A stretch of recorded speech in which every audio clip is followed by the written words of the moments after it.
കൽപ്പാത്തിയിലെ അഗ്രഹാര വീഥികളിൽ ദേവരഥങ്ങൾ പ്രയാണം ആരംഭിച്ചു കഴിഞ്ഞു. ഒന്നാം തേരുത്സവത്തിൽ വിശാലാക്ഷി സമേത വിശ്വനാഥ സ്വാമിയും പരിവാരങ്ങളുമാണ് തേരിലേറിയത്. പിന്നാലെ ഭഗവത് സ്തുതിയോടെ നൂറുകണക്കിന് വിശ്വാസികൾ രഥം വലിച്ചു. വിശ്വനാഥ സ്വാമിയുടെയും വിശാലാക്ഷി അമ്മാളിന്റെയും തിരുക്കല്യാണത്തോടെയാണ് കൽപ്പാത്തിയിൽ രഥോത്സവത്തിന് തുടക്കമായത്. ദേവീദേവന്മാരുടെ ഈ ഒരു വിശാലാക്ഷി അമ്മയുടെയും വിശ്വനാഥ സ്വാമിയുടെയും തിരുക്കല്യാണത്തിന് ശേഷം ഓരോ ദേവീദേവന്മാരായി ഈ രഥത്തിലേക്ക് എഴുന്നള്ളുകയായിരുന്നു. അതിനുശേഷം ആദ്യം ഗണപതിയും തൊട്ട് പിന്നാലെയായി വള്ളി ദേവാന സമേതനായ സുബ്രഹ്മണ്യ സ്വാമിയും അതിന് പിന്നാലെയായിട്ട് വിശ്വനാഥ സ്വാമിയും വിശാലാക്ഷി അമ്മാളും രഥാരോഹണം നടത്തി. ഇപ്പോൾ രഥപ്രയാണം നടക്കുകയാണ്. കൽപ്പാത്തിയിൽ അങ്ങനെ ഇനിയുള്ള ദിവസങ്ങൾ ഒരു ഉത്സവാന്തരീക്ഷമാണ്. ദേവീദേവന്മാർ ഓരോരുത്തരുടെയും വീട്ടുമുറ്റത്തേക്ക് എത്തുകയാണല്ലോ.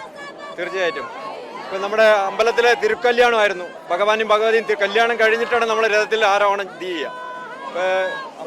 ഫസ്റ്റ് നമ്മുടെ ഗണപതി ഭഗവാനെയാണ് തേരിലേറ്റുക, രണ്ടാമത് മുരുകനെ, പിന്നെ മൂന്നാമത് ശിവനെ.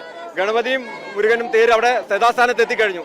ഇപ്പം ശിവന്റെ രഥം ബാക്കിയുള്ളത്. ഇപ്പം കുറച്ച് നിമിഷത്തിനുള്ളിൽ അതിനകത്തും എല്ലാ ജനങ്ങളും ആവേശത്തിലാണ്. ഇപ്രാവശ്യം തിരക്ക് കൂടുതലാണ് വരുന്നത്. കൂടെ ഓരോ വർഷവും തിരക്ക് കൂടി വരികയല്ലേ. പ്രാവശ്യം എന്തായാലും അത് പ്രതീക്ഷിക്കുന്നുണ്ട്. തിരക്ക് വലിയ ആവേശം. കൽപ്പാത്തി രഥോത്സവം കഴിഞ്ഞ വർഷത്തെ ആലോചിക്കുമ്പോൾ അഞ്ചാം തിരുനാളിലൊക്കെ തിരക്ക് കമ്മിയാണ്. എങ്കിൽ പോലും 1, 2, 3 തീയതികളിലെ തേരുകളിൽ വലിയൊരു ജനം ഉണ്ടാവും എന്നുള്ള പ്രതീക്ഷയുണ്ട്. എന്തായാലും ദൈവാനുഗ്രഹം ഉണ്ടാവും എന്ന് ഉറപ്പാണ്. ഏതായാലും ആളുകൾ രഥം വലിക്കുന്ന ഒരു കാഴ്ച നമുക്ക് കാണാൻ സാധിക്കും.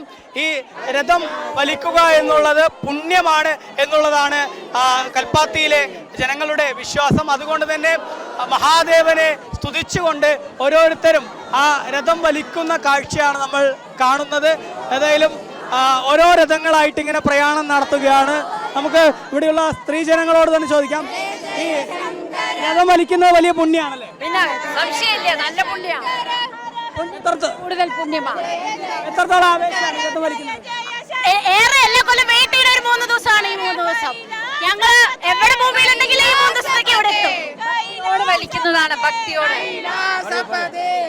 ഇത് വലിക്കാൻ കിട്ടാൻ തന്നെ പറഞ്ഞാൽ വലിയൊരു ഭാഗ്യമാണ്. ഒരു വർഷത്തിൽ ഒരു തവണ ഞങ്ങൾക്ക് കിട്ടുന്ന ഒരു സൗഭാഗ്യമാണിത്. ആ സൗഭാഗ്യത്തിന് എപ്പോഴും ഞങ്ങൾ വരാറുണ്ട്. ഇവിടെ എല്ലാ പ്രാവശ്യവും വരാറുണ്ട്. പോലും ഉത്തമമാണ് നമുക്ക്. ഞങ്ങൾ ഇവിടുത്തെ ആൾക്കാരാണ്. കൽപ്പാത്തിയിലത്തെ എല്ലാ വർഷവും തേര് വലിക്കാൻ വേണ്ടി വരാറുണ്ട്. വളരെ സന്തോഷമാണ് വരുന്നത്. തന്നെയാണ് അവരുടെയൊക്കെ ആ മുഖത്തെ ഭാവങ്ങൾ കാണുമ്പോൾ തന്നെ നമുക്ക് മനസ്സിലാക്കാൻ സാധിക്കും എത്രത്തോളം ഒരു ഭക്തി നിർഭരമായ അന്തരീക്ഷമാണ് ഇപ്പോൾ കൽപ്പാത്തിയിൽ എന്നുള്ളത്. അവരുടെ ആ ഒരു വാക്കുകളിൽ നിന്ന് തന്നെ വ്യക്തമാണ് എന്നുള്ളതാണ്. ഏതായാലും രഥപ്രയാണം കൽപ്പാത്തിയിൽ ആരംഭിച്ചു കഴിഞ്ഞു. ഇനിയുള്ള 3 ദിവസങ്ങൾ ദേവരഥങ്ങൾ കൽപ്പാത്തിയിലെ അഗ്രഹാര വീഥികളിൽ പ്രയാണം നടത്തും. ഈ രഥത്തിന്റെ പ്രത്യേകത എന്നുള്ളത് എല്ലാ ദേവീദേവന്മാരുടെയും രൂപങ്ങൾ രഥത്തിൽ ആലേഖനം ചെയ്തിട്ടുണ്ട്. അതുകൊണ്ട് തന്നെ ഈ രഥങ്ങൾ അത് എന്നുള്ളത് വലിയ വിശേഷപ്പെട്ട ഒന്നാണ്. മാത്രമല്ല ഒരു വർഷത്തിൽ 363 ദിവസവും നമ്മൾ ക്ഷേത്രത്തിൽ പോയിട്ടാണ് ഭഗവാനെ തൊഴാറ് എങ്കിൽ ഈ രഥോത്സവ ദിവസം ദേവീദേവന്മാർ നമ്മളുടെ വിട്ടുമുറ്റത്തേക്ക് എത്തുന്നു എന്നുള്ളതാണ് അതിൻ്റെ ഒരു പ്രത്യേകത. മാത്രമല്ല ഇന്നിപ്പോൾ രഥോത്സവത്തിൻ്റെ ഏറ്റവും പ്രധാന ക്ഷേത്രമായിട്ടുള്ള വിശാലാക്ഷി സമേത വിശ്വനാഥ സ്വാമി ക്ഷേത്രം ഏകദേശം 700 വർഷത്തോളം പഴക്കമുള്ള ക്ഷേത്രമാണ്. ഈ ക്ഷേത്രത്തിൽ കാശിയിൽ പാതി കൽപ്പാത്തി എന്നൊരു വിശ്വാസം തന്നെയുണ്ട്. അതായത് ഈ ക്ഷേത്രത്തിൽ ദർശനം നടത്തുകയാണെങ്കിൽ കാശിയിൽ പോയതിൻ്റെ പാതി ആ ഒരു ഗുണം ഉണ്ടാവും, അതിൻ്റെ അനുഗ്രഹം ഭഗവാന്റെ കയ്യിൽ നിന്നുണ്ടാവും എന്നുള്ള വിശ്വാസം തന്നെ ഇവിടെ ഉണ്ട് എന്നുള്ളതാണ്. ഏതായാലും കൽപ്പാത്തിയിൽ ഭക്തി നിർഭരമാണ്. ഇനിയുള്ള ദിവസങ്ങൾ ഈ കൽപ്പാത്തി അഗ്രഹാര വീഥികളൊക്കെ വേദമന്ത്ര മുഖരിതമായിരിക്കും. അതോടൊപ്പം തന്നെ ദേവീദേവന്മാരുടെ സ്തുതികളാൽ നിറയുന്ന സമയമായിരിക്കും എന്നുള്ളതിൽ തർക്കമില്ല. അരുൺ ആലത്തൂർ, ജനം, പാലക്കാട്.